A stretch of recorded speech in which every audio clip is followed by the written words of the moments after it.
नमस्कार। मैं डॉक्टर रोज़िशा एक बार पुनः आपके समक्ष उपस्थित हूँ। अपनी पिछली क्लास में मैंने आपको समाज में श्रम विभाजन संबंधित इमाइल दुर्खीम के विचारों को साझा किया था, जिसके अंतर्गत मैंने आपको बताया था कि सभ्यता का विकास श्रम विभाजन का प्रकार्य नहीं है, ऐसा इमाइल दुर्खीम मानते हैं। तो स्वाभाविक रूप से आपके मस्तिष्क में एक प्रश्न उठा होगा, तो श्रम विभाजन का प्रकार्य क्या है। आज मैं आपको श्रम विभाजन के प्रकार्य से संबंधित इमाइल दुर्खीम के विचारों को समझाऊंगी। श्रम विभाजन के प्रकार्य। इमाइल दुर्खीम ने श्रम विभाजन के दो प्रकार्य बताए हैं। एक, नवीन समूहों का निर्माण। दूसरा, नवीन समूहों में एकता पैदा करना। सबसे पहले नवीन समूहों का निर्माण के संबंध में दुर्खीम के विचार मैं आपको बताने जा रही हूँ। दुर्खीम का मत है कि श्रम विभाजन से समाज में अनेक नए नए समूहों का निर्माण होता है। दुर्खीम का मत है कि जैसे जैसे समाज में जनसंख्या बढ़ती है, सर्वप्रथम जनसंख्या की वृद्धि से श्रम का विभाजन होता है। इससे विशेषीकरण आता है। विशेषीकरण समाज में नए नए व्यावसायिक तथा विशेषीकृत समूहों का निर्माण करता है।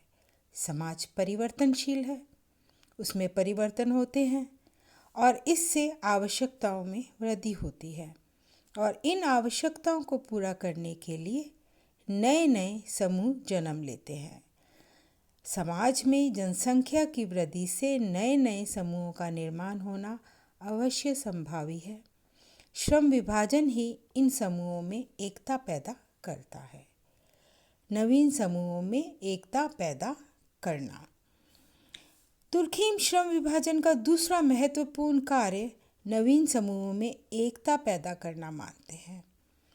आपका मत है कि नए नए समूहों में परस्पर एकता का होना समाज के अस्तित्व के लिए आवश्यक है। श्रम विभाजन ही नए समूहों के निर्माण के साथ साथ परस्पर एकता पैदा करता है, जो समाज की व्यवस्था तथा संतुलन को बनाए रखता है। दुर्खीम के अनुसार इन विभिन्न नवीन समूहों में परस्पर एकता एक नैतिक आवश्यकता है, जो श्रम विभाजन द्वारा पूर्ण की जाती है। इमाइल दुर्खीम ने समाज के अस्तित्व से संबंधित किसी नैतिक आवश्यकताओं को ही श्रम विभाजन के प्रकार्य के रूप में खोजने का प्रयास किया है। उनके विचार से समाज के सदस्यों की संख्या तथा उनके पारस्परिक संपर्क में वृद्धि होने से धीरे धीरे श्रम विभाजन की प्रक्रिया का विकास हुआ है। इस प्रक्रिया में अनेक नए नए व्यावसायिक तथा सामाजिक समूहों का निर्माण हुआ है। इन विभिन्न समूहों की एकता का एक प्रश्न समाज के अस्तित्व के लिए अत्यंत आवश्यक समस्या है। इनकी पारस्परिक एकता के अभाव में सामाजिक व्यवस्था और संतुलन की कल्पना भी नहीं की जा सकती। इन भिन्न समूहों के बीच एकता की आवश्यकता की पूर्ति श्रम विभाजन करता है। जहाँ एक और श्रम विभाजन से नवीन समूह का निर्माण होता है, वहीं दूसरी ओर उसके द्वारा इन समूहों की पारस्परिक एकता और सामूहिकता बनी रहती है। बदली हुई जीवन की दशाओं में नवीन समूहों का निर्माण भी एक सामाजिक आवश्यकता है और उनकी एकता भी समाज के अस्तित्व के लिए अनिवार्य है। इन्हीं दोनों को दुर्खीम ने श्रम विभाजन का प्रकार्य बताया है। मुख्य रूप से श्रम विभाजन का प्रकार्य समाज में एकता स्थापित करना है। श्रम विभाजन में से एकता स्थापित करना है। समाज में एकता स्थापित करने का कार्य श्रम विभाजन करता है। श्रम विभाजन मनुष्यों की क्रियाओं की भिन्नता से संबंधित है, परंतु ये भिन्नता भी समाज की एकता का आधार है। इस सामाजिक सत्य का प्रतिपादन दुर्खीम ने तथ्यात्मक आधार पर किया। आपने कहा कि पारस्परिक आकर्षण के दो विरोधी आधार हो सकते हैं। हम उन व्यक्तियों के प्रति भी निकटता का अनुभव करते हैं जो हमारे समान हैं, और उनके प्रति भी हम आकर्षित होते हैं जो हमसे कुछ भिन्न हैं। इस प्रकार समानता और भिन्नता दोनों ही आकर्षण के कारण हो सकते हैं, परंतु पूर्ण भिन्नता एक दूसरे को आकर्षित नहीं करती।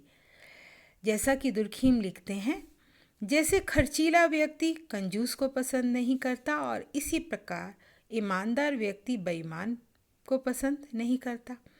केवल भिन्नता ही दो व्यक्तियों को निकट लाती हो ऐसा नहीं है। जो एक दूसरे के पूरक हों वो भिन्नता आदमियों को एक दूसरे के निकट लाती है। इस संबंध में दुर्खीम ने मित्रता एवं वैवाहिक एकता का उदाहरण देकर भी पारस्परिक एकता को स्पष्ट किया है। अब इन दोनों उदाहरणों को मैं आपको विस्तार से समझाऊंगी। सबसे पहले मैं मित्रता का उदाहरण आपको समझाना चाह रही हूँ। हमारे अंदर चाहे जितने अधिक गुण हो, फिर भी हम में कोई ना कोई अभाव होता है, और हम में से सर्वोत्तम भी अपनी कमी को महसूस करते हैं। यही कारण है कि हम अपने मित्रों में उन गुणों की खोज करते हैं जो गुण हम में नहीं होते, क्योंकि उनके साथ रहने में हम कुछ अंशों में उनकी प्रकृति के भागीदार बन जाते हैं और स्वयं को कम अपूर्ण अनुभव करते हैं। ऐसा दुर्खीम ने अपनी पुस्तक में लिखा है। एक मित्र जिस बात के लिए तरसता है, दूसरे में वह विद्यमान होती है, और इस प्रकार दोनों को संतोष प्राप्त होता है। इस प्रकार श्रम विभाजन मित्रता के संबंधों को निर्धारित करता है। ये दो व्यक्तियों के मन में पारस्परिक एकता का भाव उत्पन्न करता है। अब मैं इमाइल दुर्खीम द्वारा बताए गए दूसरे उदाहरण को आपको समझाऊंगी। इसी संदर्भ में दुर्खीम ने वैवाहिक एकता अथवा स्त्री पुरुष की एकता को भी श्रम विभाजन के आधार पर स्पष्ट किया है। ये सत्य है कि वे ही स्त्री पुरुष एक दूसरे की ओर आकर्षित होते हैं अथवा परस्पर आकर्षित रहते हैं जिनमें विचारों तथा भावनाओं की कुछ समानता होती है, किंतु उनके संबंध का प्रमुख आधार वास्तव में स्त्री पुरुष की उस भिन्नता में है जिसका मिलन इस संबंध के द्वारा होता है। नारी और पुरुष में जो अंतर है, उसी के कारण वे एक दूसरे की ओर आकर्षित होते हैं, खिंचते हैं। इसका अर्थ है कि लैंगिक श्रम विभाजन ही वैवाहिक एकता का मुख्य स्रोत है। प्राचीन काल में दुर्खीम के अनुसार स्त्री और पुरुष में शारीरिक और मानसिक अंतर बहुत कम थे, और उन्होंने अनेक मानवशास्त्रियों के द्वारा प्रस्तुत तथ्यों के आधार पर प्राचीन स्त्री पुरुषों की शारीरिक मानसिक समानताओं को सिद्ध किया है। शारीरिक और मानसिक समानताओं के साथ साथ प्राचीन काल के स्त्री पुरुषों में प्रकार्यात्मक विभेदीकरण भी बहुत कम था। नारी और पुरुष के कार्यों का विशेषीकरण नहीं था। इसी कारण उस समय नारी को अबला, कमज़ोर या दुर्बल नहीं माना जाता था, और विवाह से संबंधित भी कोई विशेष नियम नहीं थे। लेकिन आधुनिक समय में लैंगिक आधार पर श्रम का विभाजन हो गया। वैवाहिक जीवन से संबंधित अनेक प्रकार के नियम दंपति के वैवाहिक जीवन को निर्देशित करते हैं। पुरुष और नारी का कार्यक्षेत्र अलग हो गया। नारियों का जीवन रागात्मक कार्यों के साथ जुड़ गया, और पुरुषों की क्रिया मुख्य रूप से शारीरिक एवं बौद्धिक क्षेत्र से संबंधित हो गई है। इस प्रकार श्रम विभाजन नवीन समाज रचना का आधार है। ये व्यक्तियों को परस्पर जोड़ता है। इमाइल दुर्खीम के अनुसार श्रम विभाजन का प्रकार सामाजिक जीवन में एकता की उत्पत्ति करना है और ये नैतिक आवश्यकता है। वर्तमान जीवन पद्धति और सामाजिक व्यवस्था की अनिवार्य दशा है, जिसके बिना समाज का अस्तित्व संभव नहीं है। दुर्खीम के ही शब्दों में, इन सब उदाहरणों में श्रम विभाजन का सबसे महत्वपूर्ण परिणाम ये नहीं है कि ये विभाजित कार्यों से उत्पादन में वृद्धि करता है, बल्कि ये है कि ये उन्हें संगठित करता है। इन सब मामलों में इसकी भूमिका केवल विद्यमान समाजों का उद्धार या कल्पना करना नहीं है, बल्कि समाजों को संभव बनाना है जो इसके बिना जीवित नहीं रह सकते। कानून और एकता। दुर्खीम ने श्रम विभाजन से उत्पन्न सामाजिक एकता के स्वरूप को स्पष्ट करने के लिए कानून का वर्गीकरण किया है तथा उनके अनुसार सामाजिक एकता के प्रकार निर्धारित किए हैं। कानून का वर्गीकरण करने के लिए दुर्खीम ने उनके साथ संलग्न अभिमति को आधार माना है। कानून का सामान्य वर्गीकरण सार्वजनिक कानून तथा व्यक्तिगत कानून के रूप में किया जा सकता है। सार्वजनिक कानून राज्य के साथ व्यक्ति के संबंधों का नियमन करता है और व्यक्तिगत कानून व्यक्तियों के पारस्परिक संबंधों का नियंत्रण करता है। दुर्खीम ने कानूनों को दो वर्गों में विभाजित किया है, एक दमनकारी कानून और दूसरा प्रतिकारी कानून। अब इन दोनों कानूनों के बारे में मैं आपको संक्षेप में बताऊंगी। दमनकारी कानून दो प्रकार के हैं, एक दंड संबंधी कानून और दूसरा व्यप्त कानून। दमनकारी कानून एक प्रकार से सार्वजनिक कानून कहे जा सकते हैं। ये दो प्रकार के हैं, जैसा मैंने अभी अभी कहा। एक तो दंड संबंधी, जिनका संबंध कष्ट देने, हानि पहुंचाने, हत्या करने तथा स्वतंत्रता आदि का हनन करने से है। इन्हें संगठित दमनकारी कानून कह सकते हैं।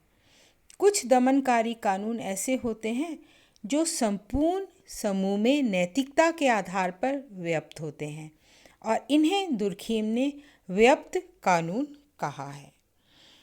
प्रतिकारी कानून।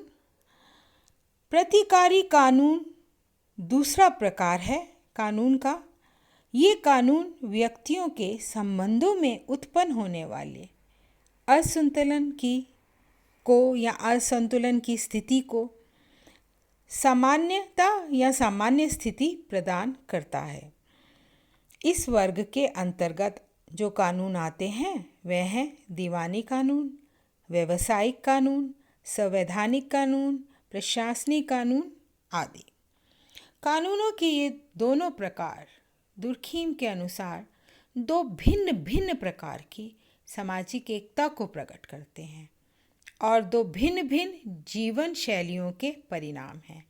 दमनकारी कानून का संबंध व्यक्तियों की सामान्य प्रकृति से है, समानता से है, और प्रतिकारी कानून का संबंध विभिन्न तत्वों से या श्रम विभाजन से है। दमनकारी कानून के द्वारा जिस सामाजिक एकता की अभिव्यक्ति होती है उसे दुर्खीम ने यांत्रिक एकता कहा है, जो मनुष्यों की समानता पर आधारित है, और इसके विपरीत प्रतिकारी कानून सावयवी एकता के प्रतीक हैं, जिसका आधार श्रम विभाजन है।